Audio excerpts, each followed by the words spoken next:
Should you build Astgenne? Short answer, probably. Long answer, this entire video. ライン生命所属エレナ・ウビカ研究員です。ドクター、お会いできて光栄です。こちらではコードネームを使用するのですよね。ええ、問題ありません。ではアステジーニとお呼びください。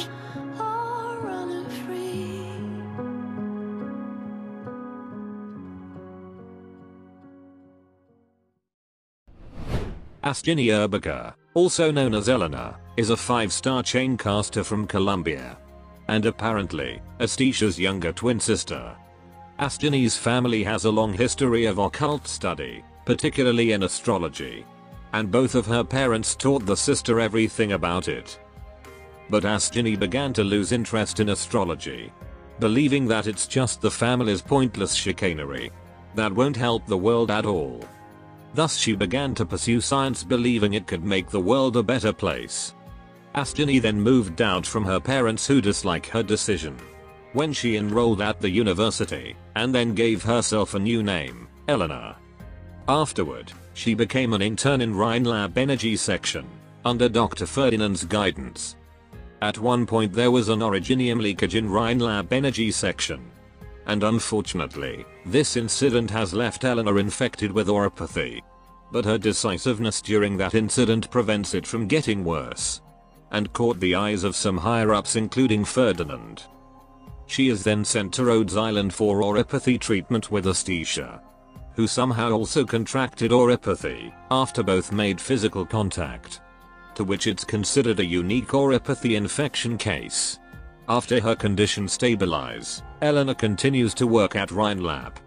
But after yet another incident centered around Ferdinand in Dorothy's vision event, she requested to be transferred to Rhodes Island.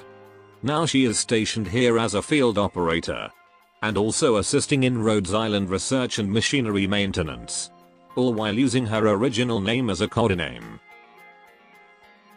There are a lot of interesting things to talk about Astgenne and her family. But well, this is not a story video, so I'll talk about it later in a different video. Okay, Astgenne is the free unit from Dorothy's vision event, and personally one of my favorite operator. Chaincaster is a great unit to clear multitude of enemies. So how about Astgenne, which is a free unit? Let's first see more about her.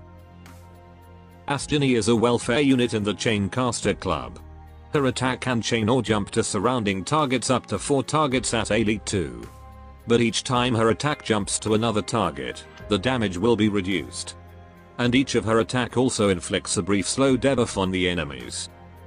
Chaincaster have proved themselves to be a good wave clearer, while also providing decent control of the enemies. After receiving many buffs, and their module can significantly fix their issues. In Astgenne's case, she excels more in DPS and handling multiple enemies. However, like most Chaincaster, she struggles to do a single target DPS. Now let's see her stats. Astgenne has a decent attack and DPS for a 5-star. But compared to Lizzie, the other 5-star Chaincaster, Astgenne has slightly lower attack stats, but considerably higher than Pudding. And because she's welfare, she has a big DP cost, even bigger than Passenger.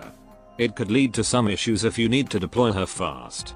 So reduce her DP cost by using potential upgrade, or use enough Vanguard to generate DP faster.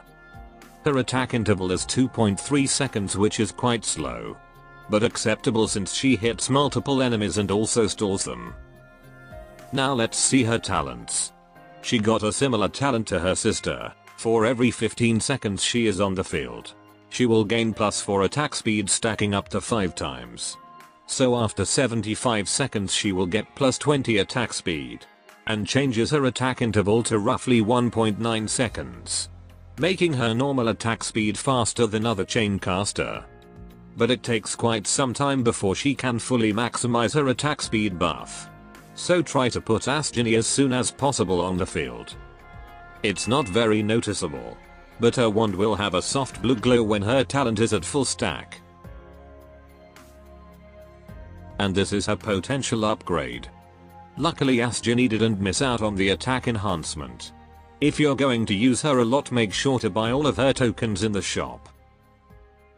And then for her module, the module she gets is the Y module, and will increase her attack and HP. I considered this is the best base module for a chain caster, as this ultimately erases their main drawback, and surely fit for Astgenne. As for the module upgrade, each of the module level upgrades will increase her stats, and increases the stack limit of her talent by 1. This should be her new stats and attack interval on each module level. It's a good upgrade, and I suggest you at least upgrade it to level 2, as it will decrease the time for her to gain attack speed. And if you are going to use her often, I highly recommend you unlock her module as soon as she is ready. Now moving to her skills. With her first skill, Astgenne will multiply the damage of her next attack, and attack to targets simultaneously. This skill can store some charges, and thank God it's not an offensive recovery skill. This dual chain feature is Astgenne's trademark. With the dual chain, this skill can work similarly like Pudding's skill 2, and it provides good consistent DPS if she keeps hitting multiple enemies. In theory, you can hit up to 8 enemies with this skill, but in practice she will most likely just hit the same target, or sometimes her other attack hit an enemy without another target nearby. And it's a shame that the attack multiplier is not very generous even at M3. Overall, I think it's better you use her other skill. Now for her second skill. It will give her an attack bonus, and attack to targets simultaneously, and expanded her range, making it like a marksman sniper.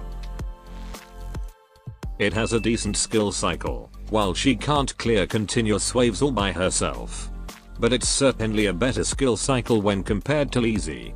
And it's become better if you partner her with SP battery unit. While the attack bonus she gets is lower than Pudding or Easy S2. But since it attacks one more target, and can bounce similar to Pudding's S2, the damage this skill offers is good. And not to mention the extended range can help to reach more enemies.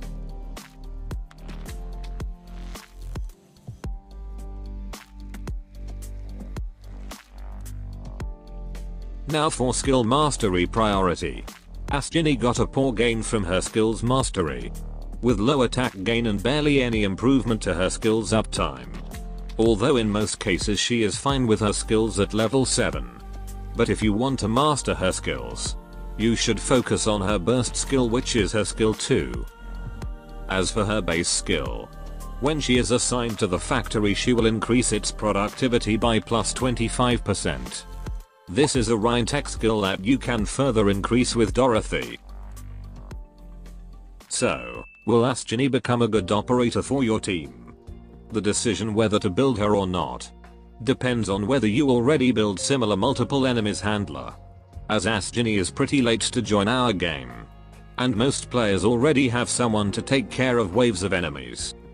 And when compared to Easy, Astgenne offers more consistent damage, better skill cycle, and she is more comfortable and easier to use.